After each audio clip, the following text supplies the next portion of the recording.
A short time ago, the United States military began major combat operations in Iran. Our objective is to defend the American people by eliminating imminent threats from the Iranian regime. আপনি যখন এই ভিডিওটা দেখছেন তখন পৃথিবীতে খুব ভয়ঙ্কর একটা ঘটনা ঘটে গেছে, যেটা হলো হরমুজ প্রণালী বন্ধ ঘোষণা করা হয়েছে। পৃথিবীর সবচেয়ে গুরুত্বপূর্ণ প্রণালী হলো হরমুজ প্রণালী, এবং নো ম্যাটার আপনি ঢাকায় থাকেন নাকি দিল্লিতে থাকেন নাকি আমেরিকা থাকেন নাকি ইউরোপে থাকেন, হরমুজ প্রণালী বন্ধের কারণে আপনার জীবন পার্সোনালি এফেক্টেড হবে। আপনারা জানেন ফেব্রুয়ারির 28 তারিখে আমেরিকা এবং ইসরায়েল মিলে ইরানের উপরে অ্যাটাক করে। এই অ্যাটাকে ইরানের সুপ্রিম লিডারকে খুন করা হয়, এবং এই অ্যাটাকের মাত্র কয়েক ঘন্টার মধ্যে Iran's revolutionary guard corporation IRGC ওরা রিটেলিয়েশন করে। এবং রিটেলিয়েশনে ওরা এমন একটা জিনিস করে এবার, যেটা ওরা যে করবে এটা কেউ ধারণা করে নাই, কারণ ইরান অনেকবার বলছে যে ওরা হরমুজ প্রণালী বন্ধ করে দিবে, বাট কখনো করে নাই, এবার করেছে। মাত্র 21 মাইলের এই যে হরমুজ প্রণালী, এই জিনিস এত পাওয়ারফুল কেন? আজকে আমরা কথা বলবো হরমুজ প্রণালী বন্ধ করলে আসলে কি হয়, আপনি কিভাবে পার্সোনালি এফেক্টেড হবেন হরমুজ প্রণালী বন্ধ করার কারণে, এবং বাংলাদেশের জন্য সামনে কেন বিপদ আসতে পারে। চলেন শুরু করা যাক। আপনি যদি গুগল ম্যাপে হরমুজ প্রণালীর দিকে তাকান, আপনি দেখবেন একদিকে ইরান এবং আরেকদিকে ওমান এবং UAE। মোটামুটি 104 মাইলের মতো লম্বা একটা প্যাসেজ হয়ে পানির, বাট ওই 104 মাইলের মধ্যে 21 মাইলের একটা জায়গা আছে যেটা খুব ন্যারো, ওই জায়গাটাকে হরমুজ প্রণালী বলে মেইনলি। ওই ন্যারো জায়গার মধ্যে 2 মাইলের একটা স্পেস আছে, যেই স্পেসটা পৃথিবীর ইকোনমির ভয়ঙ্কর একটা অংশ। ওই 2 মাইল দিয়ে প্রত্যেক দিন 20 মিলিয়ন ব্যারেল ক্রুড অয়েল যায়। পৃথিবীতে যত ন্যাচারাল গ্যাস আছে তার 5 ভাগের 1 ভাগ ওই 2 মাইল চিপাটা দিয়ে যায়। পৃথিবীতে যত তেল আছে তার 27% ওই চিপাটা দিয়ে যায়। 2018 সালে একটা হিসাব করা হয়েছিল, যেখানে দেখা গিয়েছিল যে হরমুজ প্রণালী দিয়ে প্রত্যেক দিন প্রায় $1.5 বিলিয়ন সমপরিমাণ এই অয়েল, গ্যাস, এই টাইপ জিনিসপত্র যায়। এটা 2018 সালের রিসার্চ। আজকে তো 2026 সাল, অনেক দিন পরে, এবং এখন এই নাম্বারটা কেউ জানে না, বাট ধারণা করা হচ্ছে 3 থেকে 4 বিলিয়ন পার ডে। এখন আপনাকে আমি একটু বুঝাই হরমুজ প্রণালী বন্ধ করলে মেইনলি কার ক্ষতি হয়। প্রথমেই আপনি বুঝতেই পারতেছেন যে যারা তেল বিক্রি করে তারা এখন আর তেল পরিবহন করতে পারবে না, কারণ তেল পরিবহন তো ওটার ভিতর দিয়ে নিয়ে যেতে হইতো। সো যারা তেলের উপর নির্ভরশীল ইকোনমি যে দেশগুলো, সেই দেশগুলোর ক্ষতি হয়। সৌদি আরব, ইরাক, কুয়েত, কাতার এবং ফাইনালি ইরানের নিজেরও ভয়ঙ্কর ক্ষতি হবে। আসলে আমি একটু ম্যাপটা দেখাই আপনাদের, তাহলে আপনি একদম ক্লিয়ার বুঝতে পারবেন হরমুজ প্রণালী কেন এত গুরুত্বপূর্ণ। আচ্ছা, আমরা একটু গুগল ম্যাপটা দেখি। এইটা হলো ইরান, আমি একটু জুম আউট করি তাহলে বুঝতে সুবিধা হবে। এটা হলো ইরান, এবং এই পাশে আছে বাহরাইন, কাতার, ঠিক আছে, এবং কুয়েত। এই যে জিনিসটা বের হয়েছে, এটাকেই বলা হচ্ছে হরমুজ প্রণালী। এখন হরমুজ প্রণালী গুরুত্বপূর্ণ কেন, এটা বোঝার জন্য আপনার একটু জুম আউট করতে হবে। বাট আগে একটু মাথায় রেখেন, মনে করেন আপনি কুয়েতের অথবা আপনি ইরাকের অথবা আপনি বাহরাইনের অথবা আপনি কাতারের, আপনি মাত্র তেল বা গ্যাস প্রডিউস করছেন।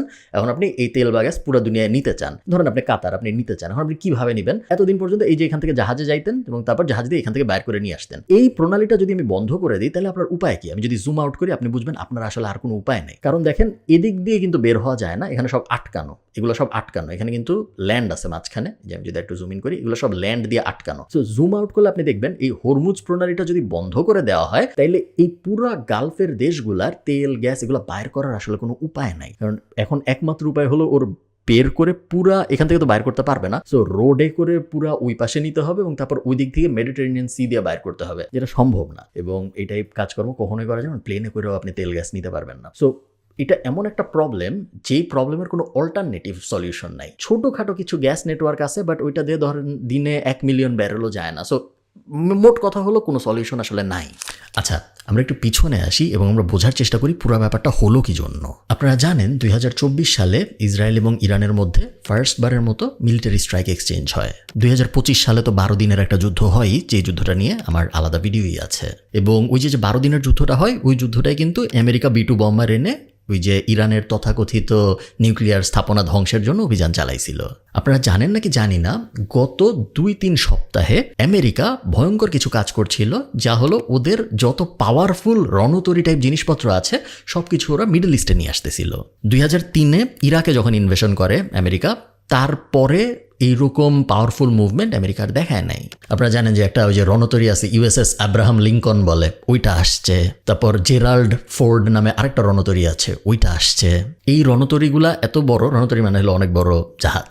এই জাহাজগুলো এত বড় যে এক একটা জাহাজের উপরে 150-র বেশি প্লেনই থাকতে পারে, ফাইটার জেট। যাই হোক, ফেব্রুয়ারির 28 তারিখে একই সাথে আমেরিকা এবং ইসরায়েল ইরানের উপরে অ্যাটাক চালায়। সবসময়ের মতো এইবারও ওরা বলছিল যে অ্যাটাকের উদ্দেশ্য হলো ইরানের সিনিয়র লিডারশিপ, ইরানের নিউক্লিয়ার ফ্যাসিলিটি, ইরানের মিলিটারি লিডার্স এবং ইরানের মিলিটারি স্থাপনা, এই টাইপ জিনিসপত্রগুলো ধ্বংস করা। বাট আসলে অত বাজ বিচার করে ধ্বংস করে নাই, মোটামুটিভাবে কার্পেট বম্বিং করা হয়েছে ইরানে, এবং ইরানের যতগুলো মেজর সিটি আছে সবকটা অনেক ধসায় দেওয়া হয়েছে। আপনারা টুইটার, যেটা এখন এক্স বলা হয়, ওখানে গেলে দেখতে পারবেন যে ভয়ঙ্কর অবস্থা। ইরানে কিন্তু অনেকদিন ধরে প্রোটেস্ট চলতেছে, ইকোনমির অবস্থা খারাপ, ওদের যে সুপ্রিম লিডার তার বিরুদ্ধে জনরোষ সৃষ্টি হচ্ছিল, অনেকদিন ধরে প্রোটেস্ট চলতেছিল। প্রোটেস্টের কারণে ইন্টারনেট অলরেডি লিমিটেড, এবং এই কারণে ইরানের কি পরিমাণ ক্ষয়ক্ষতি হয়েছে এটা আমরা এখনো বুঝতে পারতেছি না। যা বুঝতেছি সোশ্যাল মিডিয়ার ভিডিও দেখে তার কোনটুক আসল কোনটুক এআই এখনো প্রেডিক্ট করা কঠিন। ডোনাল্ড ট্রাম্প 8 মিনিটের একটা ভাষণ দিয়েছে, এবং এই ভাষণের ভিতরে উনি বলেছে, অ্যাটাক শুরু করার পরে ভাষণ দিয়েছে, এবং ভাষণ উনি বলছে যে আমাদের এই অ্যাটাকের উদ্দেশ্য হলো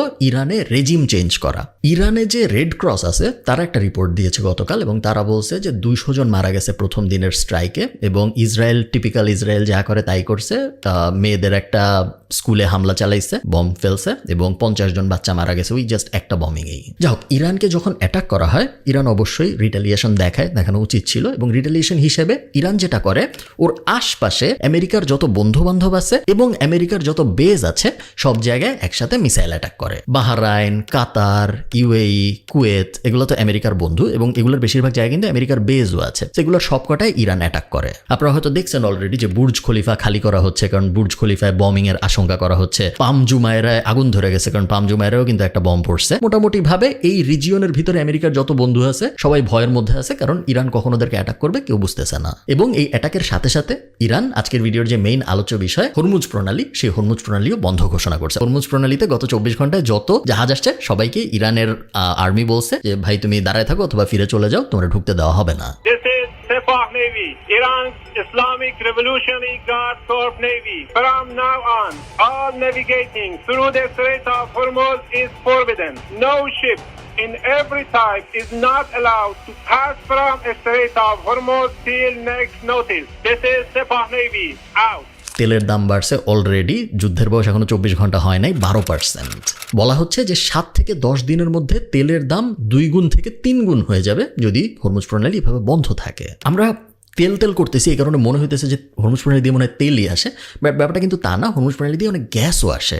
আপনারা হয়তো জানেন যে কাতার পৃথিবীর second largest, I think Russia first, Qatar second, ফার্স্টকে আমি জানি না, সেকেন্ড লার্জেস্ট এলএনজি প্রডিউস করে, এবং ওরা যত গ্যাস প্রডিউস করে সব গ্যাসই ওরা হরমুজ প্রণালী দিয়ে বাইর করে পুরো দুনিয়ায় সাপ্লাই দেয়। বাংলাদেশও কিন্তু গ্যাস কিনে, এই এক্স্যাক্টলি এই চ্যানেল দিয়ে আসে। পুরো দুনিয়ার 20 থেকে 30% গ্যাস এই চ্যানেলটা দিয়ে বের হয় শুধু কাতার থেকেই, এবং পুরাটা বন্ধ।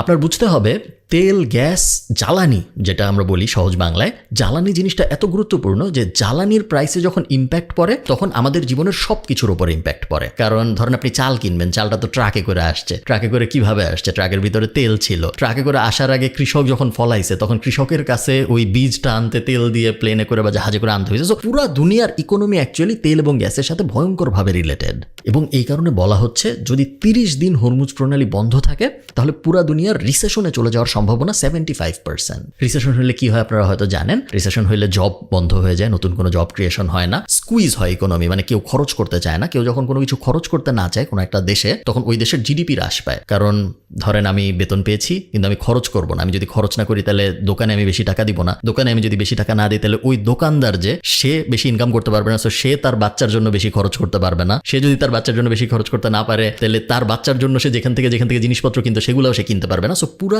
ইকোনমিটা শ্রিঙ্ক হয়ে যায়, যেটা ভয়ঙ্কর বাজে একটা ব্যাপার। এবং আপনারা বুঝতে পারতেছেন যে একদম বিপদে না পড়লে ইরান কখনো এই জিনিস করতো না, কারণ ইরানের নিজেরই 95% ইনকাম হয় এই হরমুজ প্রণালী দিয়ে। সো হরমুজ প্রণালী বন্ধ করে নিজের উপরেই ভয়ঙ্কর একটা বিপদ ডেকে আনছে, বাট ও বাধ্য হয়েছে ডেকে আনার জন্য, কারণ এছাড়া আর কোনো উপায় ছিল না। বাংলাদেশের কথা যদি আমি আপনাকে বলি, আমাদের অফিসিয়াল ডেটা হলো আমাদের 40 দিনের রিজার্ভ থাকে, 30 থেকে 40 দিনের মতো অয়েলের রিজার্ভ থাকে।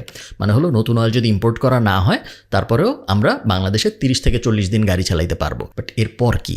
এরপরে যা হয় তাই হবে, পাওয়ার কাট, ধরেন কারেন্ট চলে যাবে, গ্যাস দিয়ে যা যা চলে ওগুলোর দাম হয় অনেক বাড়বে, অথবা ওগুলো বন্ধ হয়ে যাবে। এটা ভয়ঙ্কর ব্যাপার আসতেছে সামনে। আরেকটা খুব ভয়ঙ্কর ব্যাপারে আমরা এফেক্টেড, যেটা ইউরোপ হয়তো এফেক্টেড না, কারণ ইউরোপও কিন্তু তেল গ্যাস অনেক ইম্পোর্ট করে এবং ওদেরও তেল গ্যাসের ক্ষতিটা হবে।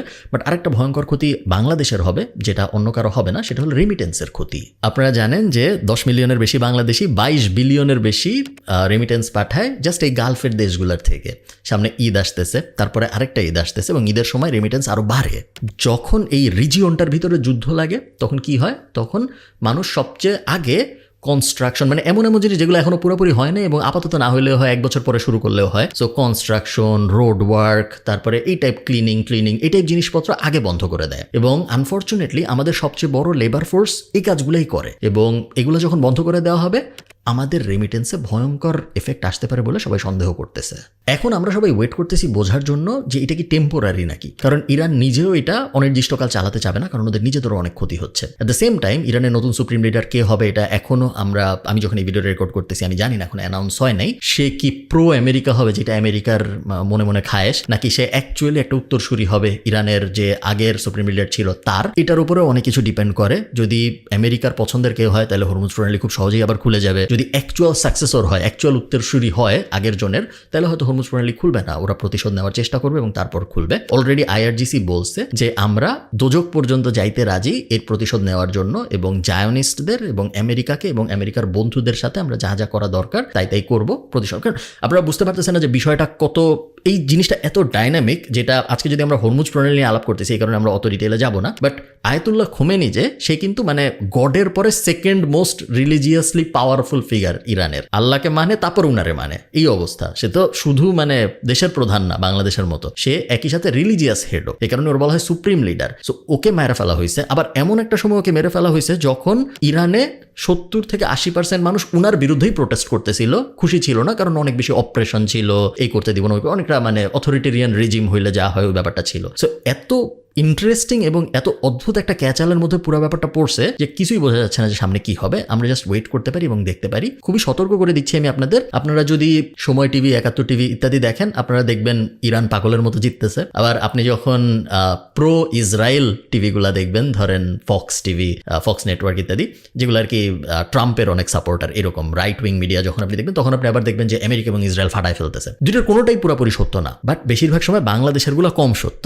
আপনার বেস্ট হবে যদি আপনি মিডল ইস্টের নেটওয়ার্কগুলো ফলো করতে পারেন। মিডল ইস্টের ভিতরেও অ্যাকচুয়ালি আবার আমেরিকার প্রো অনেক কিছু আছে। সো এই মুহূর্তে যাই আপনি দেখবেন চেষ্টা করবেন with a grain of salt, মানে যাই দেখবেন তাই বিশ্বাস না করে নেওয়া, কারণ অনেক ধরনের আজগুবি নিউজ এখন আসা শুরু হবে, অলরেডি আসতেছে। আমি দেখতেছি বাংলাদেশের চ্যানেলগুলো ঝাঁপায় পড়ছে আবল তাবল নিউজ পাবলিশ করার জন্য, এবং এই জিনিস সম্ভবত কন্টিনিউ হবে। ভালো থাকেন সবাই, সবার সাথে আমার কথা হবে পরের কোনো একটা ভিডিওতে। আমি জাস্ট কুইক একটা আপডেট ভিডিও বানাতে চেয়েছিলাম আপনাদেরকে একটু ইনফর্ম করার জন্য যে কি হচ্ছে। ভালো থাকেন, টাটা।